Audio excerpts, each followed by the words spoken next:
One of the go-to species for fall fishing is the white bass. Not only is he a hard-fighting game fish, but he's very plentiful in almost every reservoir and lake and river across the entire Southeast and Southwest. We talk about how to find and catch them on this week's episode because Fox Sports Outdoors is on the air right now.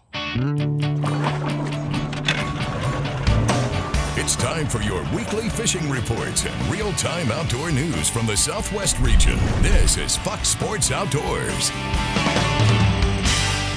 Hey everybody, so glad you're along with us on this week's episode. It's actually been a couple of months here on the show since we've checked in on the white bass fishing around our Southeast and Southwest regions. You know, we're headed into the cooler fall months, and it's going to be a great time to load the boat with some of these hard-fighting, great-tasting white bass. But in order to do that, we're going to need to know a few changes that are going to be happening as the water temperatures fall over the next few weeks. So on this week's show, I'm going to pass along some tips and techniques that will help you go out on the weekends and be successful at catching white bass. To help us do that, I've brought you to one of my favorite lakes. Kind of strange. It's located right in Dallas, Texas. This is Lake Lewisville, and it is just off the runways at Dallas-Fort Worth Airport, and it's home to some really good white bass fishing. So we're going to go out, take the Tracker Pro Team 195 rigged out with the Mercury 154 stroke, drive our way around Lewisville and see if we can't point out some of these tips and techniques for you on this week's show. While we're doing that, we're taking you around the region for your fishing reports from our expert team of insider reporters for your upcoming weekend. Hey, let's get this party started right now back at the FSN studios. Here's your weekend planning. I've got good news for weekend anglers. The Salooner tables are predicting outstanding game fish activity. Officially, Saturday is listed as one of the best days of the month, while Sunday's conditions are projected as excellent. Look for the sun to rise at 7:22 and set at 7:11. And evenings will be dark with a new moon on Friday. We'll be right back with fishing reports from around the area. And I'll return with 2008 Bassmaster champion Alton Jones for this week's Ask the Pro segment. Fox Sports Outdoors is brought to you by Exide AGM Marine Batteries. Starts like new, stays like new longer. Motor Guide Trolling Motors, because accuracy matters. Nitro Performance Fishing Boats. Champions aren't born, they're made. And Fox Sports Outdoors is driven by Fort Worth Nissan and Lone Star Toyota.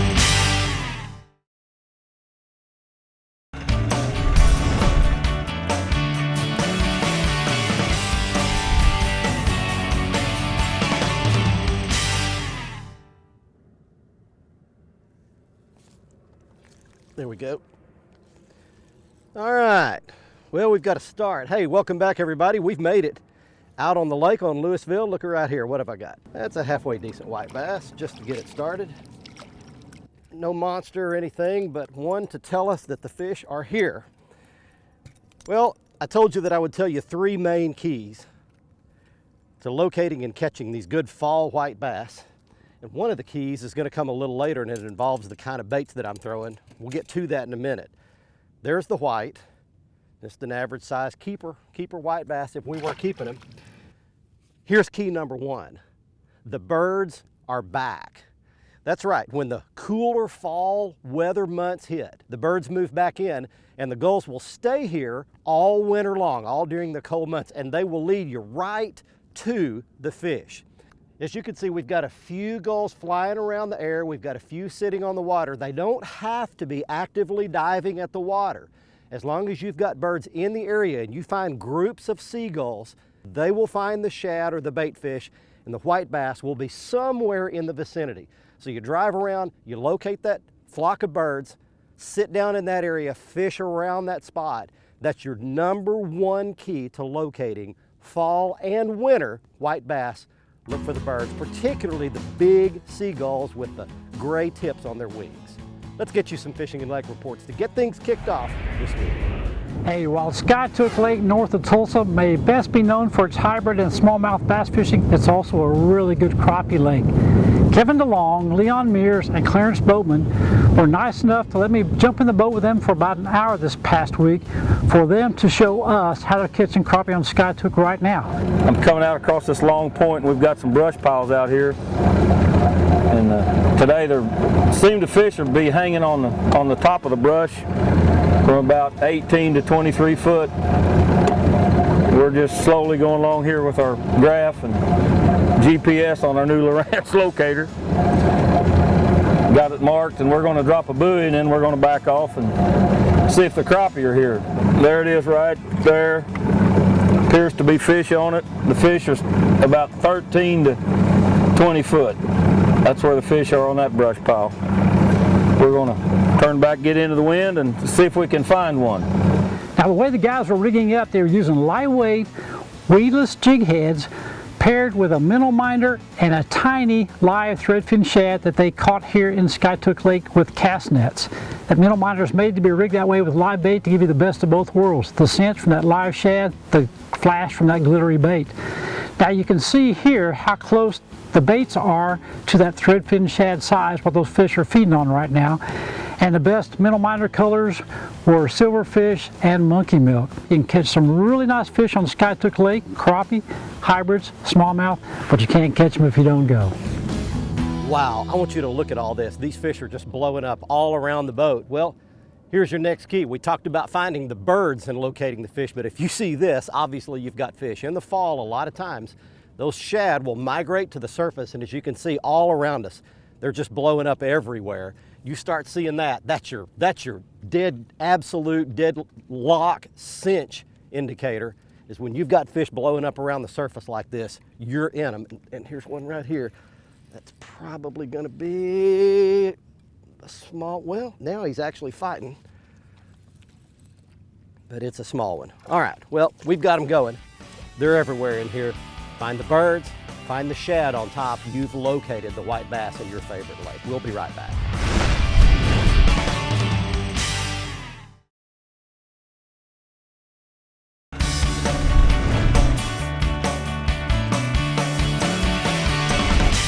There's a fish. There's one, got him. Look at him pull that TP1 rod down. Oh, that's a good one. Look at that dude. All right, come in here, buddy. Hey, welcome back, everybody. Look what he's spitting up. I want to show you something here. First, let me do this. First, let me show you the fish. That's just a good keeper, solid white bass. That'd be a good one to eat right there. Secondly, I want to show you what they're eating. There's two little threadfin shad. That's what they're feeding on out there right now. Hey, I want to give you just a real quick lesson. In the fall, we're all going to experience something in our lakes and reservoirs called the lake turnover. Here's what that is. In the summer, we're just coming out of the summer, the top layer, surface layer of water is the hottest layer, but it's also got the most oxygen because it's closest to the surface. Down at the bottom, it's a cooler layer, but no oxygen. It's separated by a thermocline. In fact, I can probably show you, I think I have a shot of what a thermocline looks like, but it's a little fuzzy area that separates the less or no oxygen water down beneath with the more oxygenated, warmer water up above. Well, in the fall, as these cool fronts come through, the top layer of water begins to cool. Cooler things are heavier, they sink just like air, so that cooler water begins to sink down to the bottom, and literally the two layers of water swap places or turn over. All the temperature of the water becomes basically the same from the surface to the floor of the lake, and the fish can feed anywhere. They get a lot more active, and many times they'll feed up more toward the surface like they're doing today. That's your quick 101 lesson in the fall lake turnover. Let's get you fishing and lake reports from where you live. Hi folks, this week's Lone Star Lakes is brought to you by the Breckland Ranch. Whether you're looking for a big Texas whitetail, one of the exotic species, or a spring turkey hunt, make the Breckland's family heritage your Texas hunting adventure. Now this week we're going to head to Wright Patman up in northeast Texas, and we're going to fish for bass to start the day. Use your topwaters like your buzzbaits, your poppars, and your Zara spooks in natural bone or clear colors until that topwater bite plays out. Once it does, switch over to your rattle traps in red and or chrome shad colors, and then your Cincos in either Junebug or your watermelon red. Finally, your spinner baits for the moving fish. You'll use chartreuses and chartreuse whites. Once that bite plays out, the fish have probably moved out to the first break in the 10 to 12 foot range, and you'll want to try your drop shots. Use creatures and leech type baits on those drop shots to catch those Wright Patman bass. Now, for crappie on Wright Patman, you'll want to move to the Highway 8 bridge and the islands very nearby. You'll find those fish anywhere from 12 to 15 feet deep around the timbered areas. When you can find it, use your crappie jigs and your minnows. And finally, Cedar Creek Lake has a great crappie bite up in Caney Creek. You'll look a little bit shallower than you might think, as shallow as 3 to 6 feet with, again, your minnows and crappie jigs. And don't forget, when you're on Cedar Creek, shoot those crappie jigs as far back under the boat docks as you possibly can. That's this week's Lone Star Lakes, brought to you by the Brecklin Ranch. Now let's check in with Mr. Bill Olson. He's on the coast. Hi folks, Texas Outdoors Journal brings you this week's report, and once again my 25-year-old monthly magazine has been named the #1 major outdoor publication in Texas. Whether you fish or hunt, each month our team of top professionals will tell you where to go, what to expect once you get there, and how to do a little bit better. Pick up a copy of the October issue, now on sale on newsstands, or subscribe and save at TexasOutdoorsJournal.com or call 800-222-4TOJ. Finally, I said finally, after all the forecast, fall has arrived with the first cool front of the season pushing through this week. Now, with the front and fronts that will follow, north winds blow, and that means water levels in the marshes will drop, depositing lots of bait into the bay systems. Look for bird activity to increase significantly from West Matagorda to Sabine Lake. Throw soft plastics on 3/8 ounce jig heads or silver Castmaster spoons to reach feeding specks and reds below. Good redfish activities underway from Port O'Connor southward to Cedar Bayou, behind St. Joe and Mustang Island, as well as the King Ranch shoreline. Speckled trout activity has improved on the lower Laguna Madre now that the red tide has started to abate. The intracoastal waterway, Three Islands, Long Bar, and South Bay continue to be most productive. Until several more fronts drop water temperatures along the coast, look for the surf to continue to be a good option. This weekend, both Saturday and Sunday have a double tide schedule of 2 high and 2 low tides each day. I'm Bill Olson, and I'll see you on the coast. Fox Sports Outdoors is brought to you by Tracker Boats. It's more than just a boat, it's a tracker. Costa Sunglasses, see what's out there. Mercury Marine, official outboard of Fox Sports Outdoors. And Lowrance Electronics, find, navigate, dominate.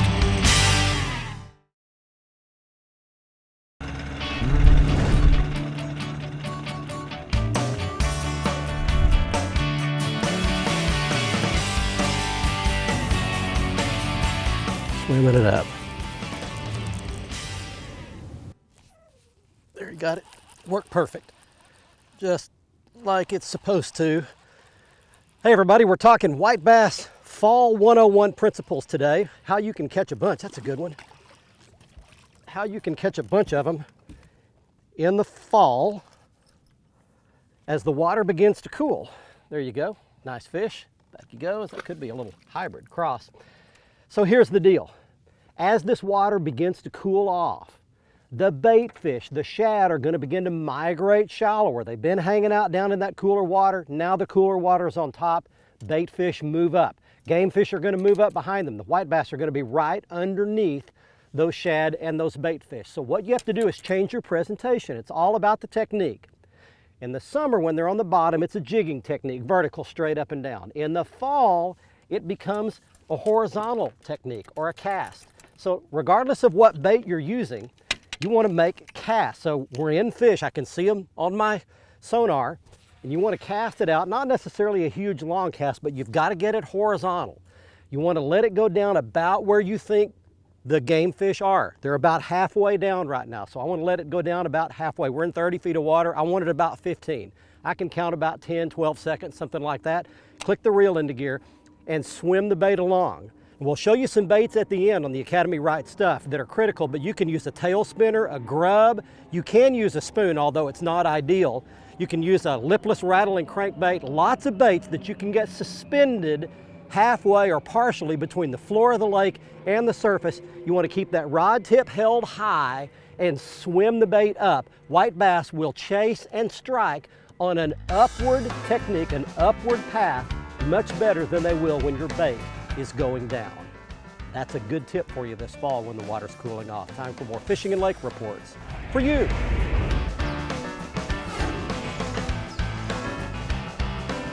Hey friends, Captain Kevin Broussard here with your Fox Sports Louisiana Outdoor Report. Talking saltwater fishing, talking Gulf Coast of Louisiana. Tell you what, we're starting to get in that fall pattern right now. Lots of speckled trout, lots of redfish. The whole Gulf Coast is great. Talked to Towfield Bourgeois out of Lafitte. He's doing awesome. Tell you what, had some friends of mine fishing down in the Houma area. They're catching lots of trout and redfish. Tell you what, along the Gulf Coast here, tell you what, the redfish action is phenomenal. Trout action is starting to pick up. And tell you what, there's some lean getting caught offshore. As you can see here, we had a great day on the water. They had Marty and Sean with Coastline Trailers. What y'all think about it, guys?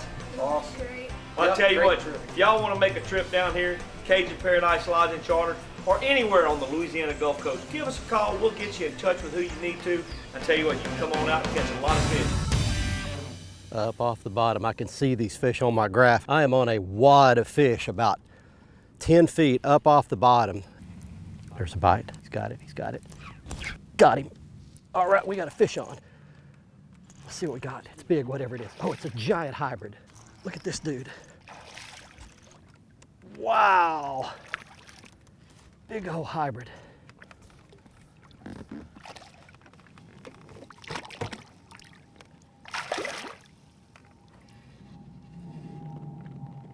Oh, I got him.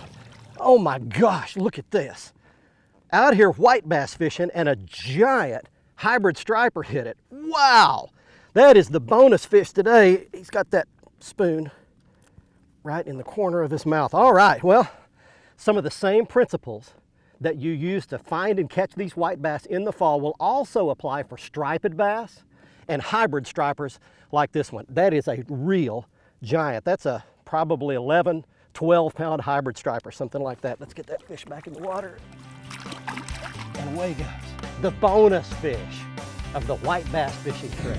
Be sure to join Fox Sports Outdoors again next week, Thursday at 5:30, or catch the repeat airing Saturday morning at 8. And you can always watch the latest episode in full HD on the front page of our website at foxsportsoutdoors.com. Plus, catch up on all past episodes by clicking the archive button, and see lots of how-to and product videos by clicking the how-to button.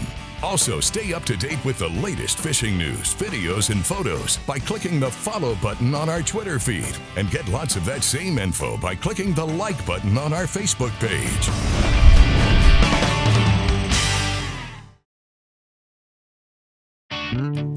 Fox Sports Outdoors is brought to you by Academy Sports and Outdoors. Right stuff, low price, every day. Lose, fueled by passion, driven by innovation. Feel the difference. Gene LaRue and Bobby Garland Lures. With our baits, a good day of fishing is in the bag.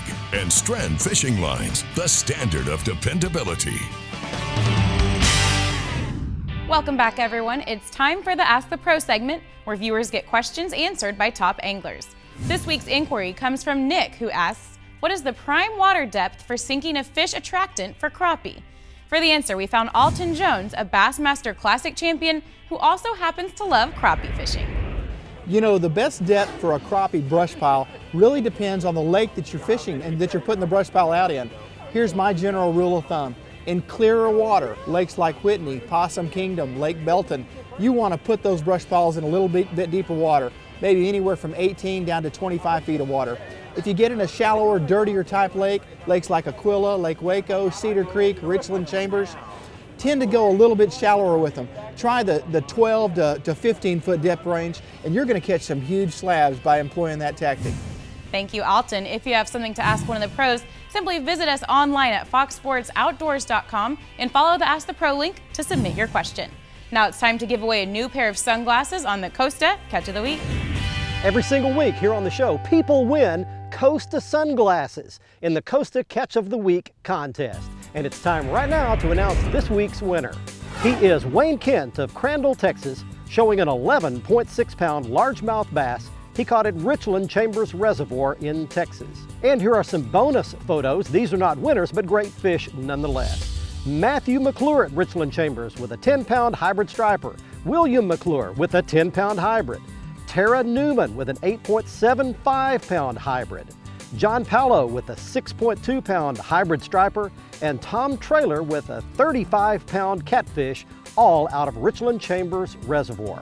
If you'd like to be our next winner, just go to our website at foxsportsoutdoors.com, click on the Costa Catch of the Week area, the right side of the front page, follow the instructions to enter your big fish photo. And if you'd like to see all of the Costa frame and lens styles, go back to our front page, click on the Costa logo, and you can see all of the fantastic frames and the 580 polycarbonate and glass lenses and all the combinations, including the frame and lens combination I was wearing on this week's episode. This one is called Trevally. Next up on the Academy Right Stuff, it's the right lures to catch suspended white bass up off the floor of the lake, and it takes special lures to do that. Beginning at the top of your screen, it's a tail spinner, a heavy lead weighted lure with a single treble hook, a spinning tail. It'll get you down to those depths and reel through the middle range. Next up, it's a lead jig head with a grub on the back, a plastic grub. That is a Jean LaRue Rally grub. Next up, it's a lipless rattling crankbait, especially for those fish that are busting on the top or are fairly shallow. And finally, if all else fails, you can reel a chrome slab up through these fish. Many of you will remember a gentleman named Doc Geiger, who used to be the insider fishing reporter for the state of Oklahoma right here on our show. Well, now Doc puts out a daily email thought for the day. I subscribe to it and I read it every day. I'll tell you how you can do that shortly. But this one in particular really caught my attention. It goes something like this. There is a truth about life that is illogical. As long as you are all about you, you will never be happy. You can't fulfill you, no matter how hard you try. You can get yourself exactly the way you want, the right size, the right look, the right car, the right job, the right bank account, and you still won't be happy. You can't acquire, consume, or exercise your way to happiness. But what you can do is serve and volunteer your way to happiness. You were built to serve others. Selfishness leads to unhappiness. Selflessness leads to happiness. I didn't invent the concept, but I'm just telling you that that is the truth. That's the way it is. If you'd like to subscribe to Doc's email daily thought for the day, all you have to do is go back to our website at foxsportsoutdoors.com, click on the Contact Us link at the top of the page, send us your email and that you'd like to subscribe to Doc's daily thought for the day, and we'll make sure that you get on the list.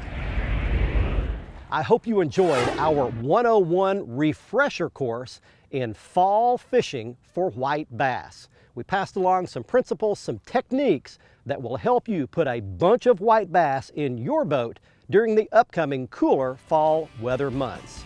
We'll see you right back here next week. Until then, I'm Barry Stokes saying be safe, have fun. Bye-bye, y'all.